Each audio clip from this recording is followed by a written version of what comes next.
Hi, I'm Marta Waller. I'm here with Dr. Joe Harasti, world-renowned psychiatrist and addiction specialist. And interesting topic, the New York Marathon is coming up. And it seems that more people have taken up exercise and running specifically, particularly since this recession has taken hold. Why do you think this is happening? Well, I think certainly with the recession, a lot of people are out of work. They have a lot of unstructured time on their hands. And one of the best ways to fill that unstructured time is to take up some type of a hobby, such as running, where you do physical exercise, you don't let yourself become a couch potato, you don't turn to drink, you don't do anything self-destructive, but you do something really healthy. So, I know a lot of people who run. My own daughter took up running about a little over a year ago and changed her life completely. And the numbers of people who are signing up for marathons has really increased dramatically, really dramatically. What's the effect on not just depression, but other aspects of mental health? Now, being a lifelong runner myself, I'm a former track runner. I ran the 880 and the mile in college and high school. I played soccer all my life. I played some semi-pro soccer, and I have run 6 marathons. So I think I can answer the question with some basic knowledge about it. I took up marathon training at a time when I had some difficulties in my life, when things were not going as well, when I had some setbacks and some personal issues and so on. And it was the best therapy I could have found. That and playing the piano.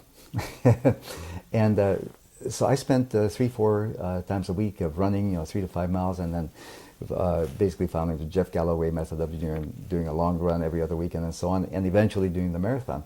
But it's really the training part that is the best part of it. Where you put yourself on a regimen, on a schedule, and you have something to do, something to look forward to. And there's that incredible endorphin rush that you get from training and from running. Running within yourself, not to try to beat the clock, but just kind of, as Jeff Galloway says, running within yourself, enjoying that pure joy of running and feeling like you're kind of one with nature.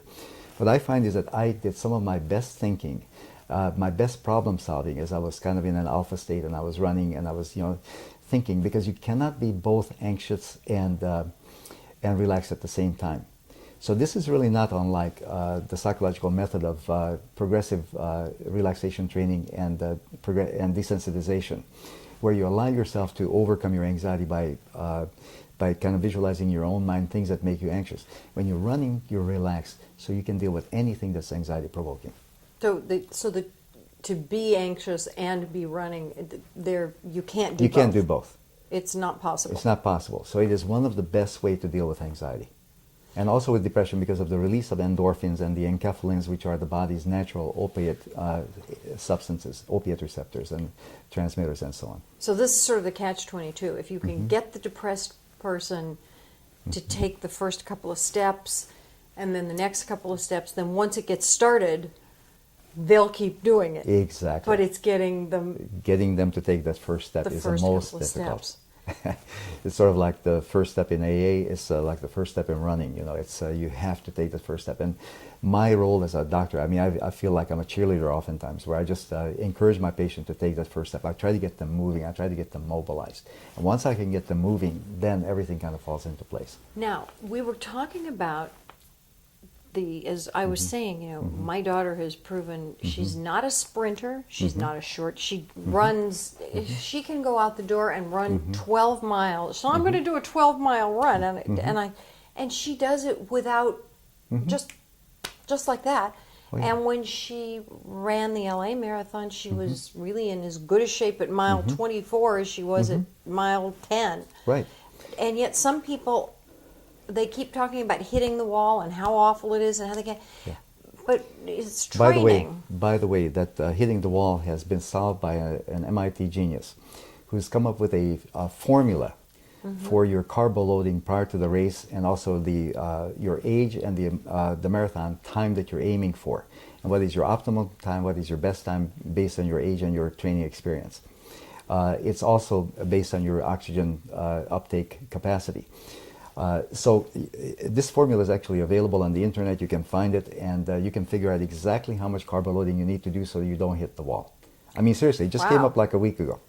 Wow. Yes. But talk a little bit about the training. You were discussing the importance of really careful training for marathon in particular. Right.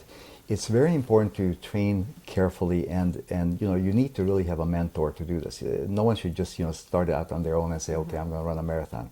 Your best bet is to start with a group of people such as AIDS Project LA or the Leukemia Society that sponsors a run and so on, where you are with a group of people and you have experienced runners who teach you and who train you and who mentor you throughout this. To run a marathon is a daunting task. I mean, it's 26.2 miles, and as you know, Pheidippides, the original marathon runner, died at the end of his journey. And unfortunately, a lot of people even today die at the end of a marathon or as they're nearing the end of a marathon, even during half marathons.